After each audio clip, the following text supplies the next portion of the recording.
Okay, let's get started with this shucking and cutting and all this kind of stuff. And sometimes I get corn that looks like this. It's just like, these are huge, huge blocks, blocky kernels of corn. I don't know what causes this, but just once in a while you'll get one like this. You just feed them to the animals, you know, cows or something, it'd be okay, but unfit for human consumption, even though the borers haven't been into this part of it. This is an ear that the borers have got to and did their dirty work. I mean, yeah, there's no way is that ear of corn salvageable, and this is very unusual. This is the first ear I've run into yet today or yesterday that's been like this. The moth laid its eggs, and every one of those little suckers went into this one ear, which in a way that's good. That protected the other ears that they didn't go into, I guess. And whenever I cut them with a knife, instead of pulling the knife back, I got a bad shoulder, I do the ear of corn up because it's a little more dangerous pulling your knife, plus it's harder on my shoulder. So I just do my ear of corn up like so. It's just a lot easier for me. Same when I'm shucking, I usually pull the shuck like so. Instead of pulling the shuck down like that, I pull the ear upwards like that. Now you, however, might have a bad left shoulder, then you do it the other way. Depending on what your individual case might be. Avoid all the bad body parts. Now this stuff's going to make some great compost, the shucks are. Just start doing the compost pile, it just keeps popping into your mind, oh, that's going to make some great compost. And I just want you to look at how pretty that ear of corn is right there. I mean, that's one that cross-pollinated just, you know, more evenly than some. It's just a beautiful ear of corn. Absolutely, that is going to taste fantastic. They do sell a breed of corn called bi-level corn, which is already like golden and silver colored, but you know, it's not going to taste like what this corn is. Nothing to me tastes like golden queen and silver queen. And it has been running about 75% on the number of ears that the borers are in.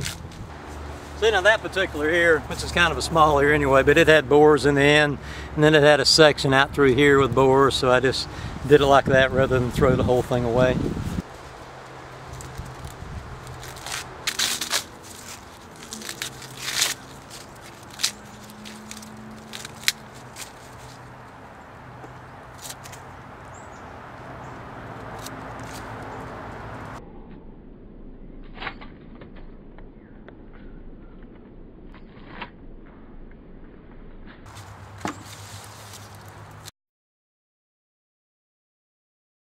Now, not that any of this corn is, but sometimes you'll run across an ear that's so fat that it's actually starting to split open on the ends. That's one you really need to pick in a hurry or it's not going to be good for much longer. It's already, you know, when it's like that, it's really already a little bit fuller than I like to eat personally. However, it would still be okay cut off for some cream corn, especially if mixed with some that wasn't so full. I don't even use any kind of natural type of organic remedies for any of my stuff, or I haven't ever yet anyway, not to say I won't sometime, but I will never use any bona fide pesticides on this stuff. I do use fertilizer though, so I'm not like 100% organic, but I'm mostly organic.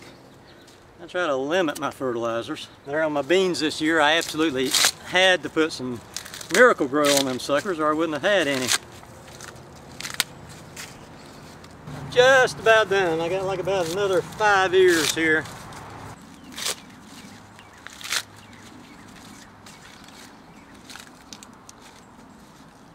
And that's one reason sometimes I use the knife. If it's going to be hard to snap this off by hand, then I do it with a knife, because when you snap it off by hand and it's kind of hard, you're going to squeeze too tight and you're going to bust up some kernels.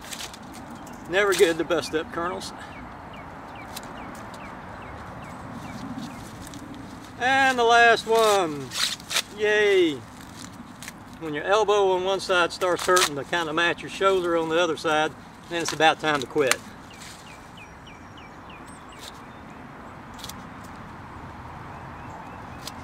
All right, let's put them out here in the sun briefly and show you what the deal is. Okay, there is one big pile of shucks. Oh, shucks. Okay, and here's the corn. As you can see, we got golden queen, we got silver queen, And we've got golden and silver queen mixed. Yummy, yummy, yummy, yummy. I've got corn in my tummy. Okay, so that's it for the garden part. May or may not show the inside part. Basically, it's just silking the stuff, which is a tedious job. And then putting it on the stove, bringing it to a full boil. This is to put it up on ears. Put it on the stove in this big pot here, about 25 to 30 in a big pot. And bring it to a rolling boil for 15 minutes. Then set it out, let it get stone cold. I mean stone cold, which is going to take like an hour and a half to get stone cold. I put it on paper towels and on like a dinner tray type things as a cooling tray thing. But use whatever you got, plates or whatever. And then put it in freezer bags and stick it in the freezer. Okay, so here I am silking the corn. Of course, most of the silks come off when I shuck it out in the garden, but there's always certain amount of silks that you gotta get off of them there, so that's a very tedious task. It takes probably at least a minute or more. Sometimes it might take 3 minutes for an ear, but it takes at least a minute per ear to do the silking. I always get a tray like so. This is the same tray I use for cooling purposes with the towels on it. But yeah, I just lay right here and just silk, and very tedious job.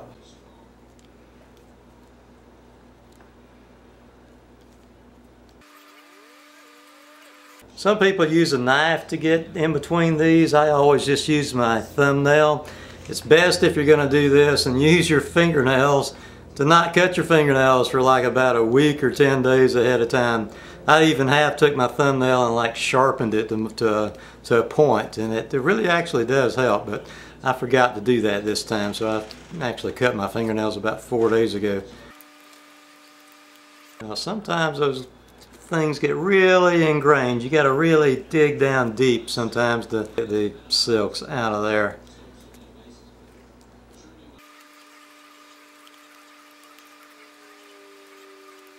Okay, so that corn is basically finished there, and that one there is it's a nicely mixed ear there of golden and silver queen. Okay, and here's about half of it. Then it's been rinsed off and it's in the drainer, strainer, whatever you want to call it. Some great looking corn there. And the other half of it is in the pot here already, and I've got it on high, and it's just now starting to boil. So it'll be boiling even harder than that in just a minute, but I'm gonna go ahead and start my timer right now and go for 15 minutes. It's just steaming along really nicely. Let's take a look in here. Oh yeah, corn! Okay, they've been boiling really hard for 15 minutes, so it's time to take them out. I always give them a couple of good shakes right there to get all the excess water off of them. Then put them on some bounty towels, and I'm not going to bore you with showing me do this 28 times, I don't think. I punish you guys bad enough as it is with my long garden videos. Okay, so I'm still in the middle of doing my corn here. I've already got quite a few bags in little Ziploc freezer bags here.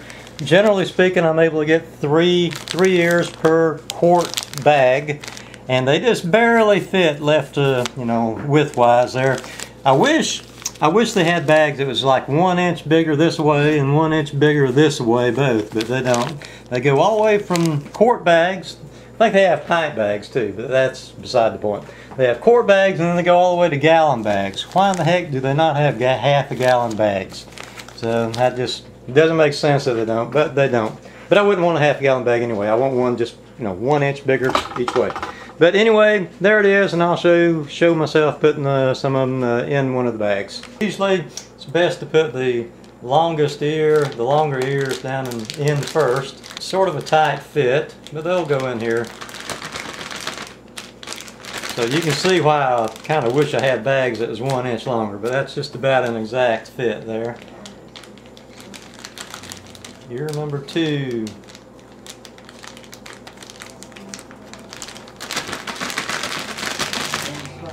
Ear number 2, and usually I tell you it takes a shorter ear, and the shorter ear goes in last. So there we go, there's my shorter ear. And their last, and of course, zip it up. And it's finished, or at least wise, mostly it's finished. I do put a last finishing touch on it. Alright, here goes.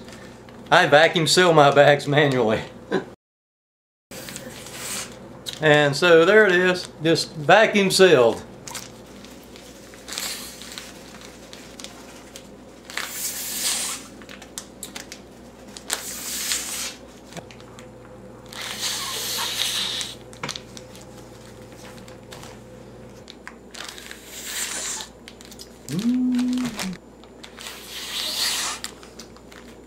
Trick is getting the thing closed before air goes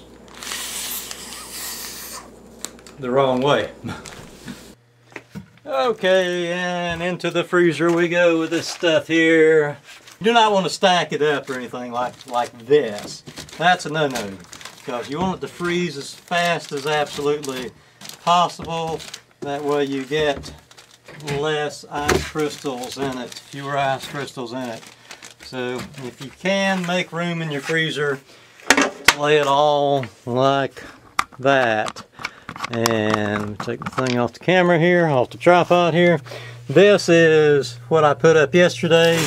It's approximately 60 years, give or take. And what I did today, it's approximately 60 years here, give or take too. And also I've got from last year, there's just a whole bunch of okra left down here and just various things, but mainly okra and corn is the two big things. Okay. Yeah. Bye everybody.